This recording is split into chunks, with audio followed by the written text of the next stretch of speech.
Mufid je nazvao Aduti, ja bih nazvao knjiga svjedoka.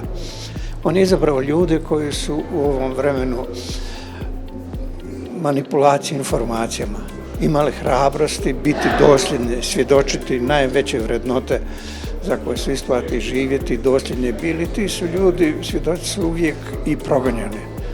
Ja sam teolog, u grčkom jeziku svjedok se kaže martir, mučenik.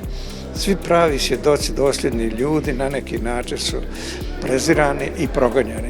I on je dakle izabrao takve ljude koji u tom vremenu manipulacije svjedoči svijetle, svjedoči samosvijest ljudsku održavaju. I mislim da je to glavna vrijednost ove knjige. Prije nego što sam pročitao ovu knjigu, ja sam je gledao i slušao u okviru programske šeme televizije Sarajevo, moje televizije Sarajevo, da tako kažem, što je prilično neobična stvar.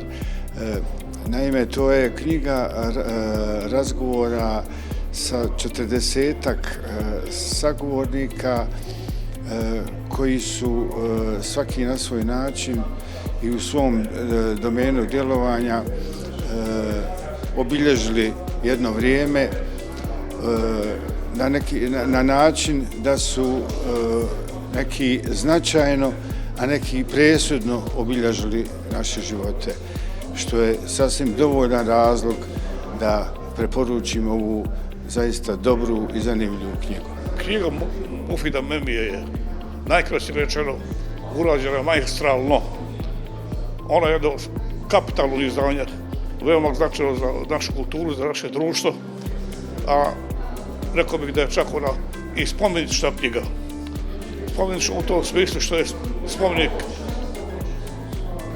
velikoj grupi izuzetno značajnih ljudi koji su živjeli ovdje samo, koji su vrijedni sami po sebi, bez obzira na njihova ideološka, politička i druga opredjeljenja. Spomenična i samom autoru, koji je pravio novinarski podvig, uradio pišući tu knjigu dok se praviš intervjuje, i knjiga koja je danas nezamisliva. Ja ne vidim danas novinarskih snaga koji bi mogli da napravi nešto slično u današnjeg Sarajeva. Čita se kao zanimljiva priča i to je to što čini tu knjigu privlačnom, izuzetno, neobičnom, urađenom stvarno na vrhunskim jednim novinarskim rukopisom. Sve Mufidove rečenice koje izgovarao u kameru su mogle, ja se sjećam, mlad sam čovjek bio, odmah su mogle da idu u štampu i evo sad su u štampi.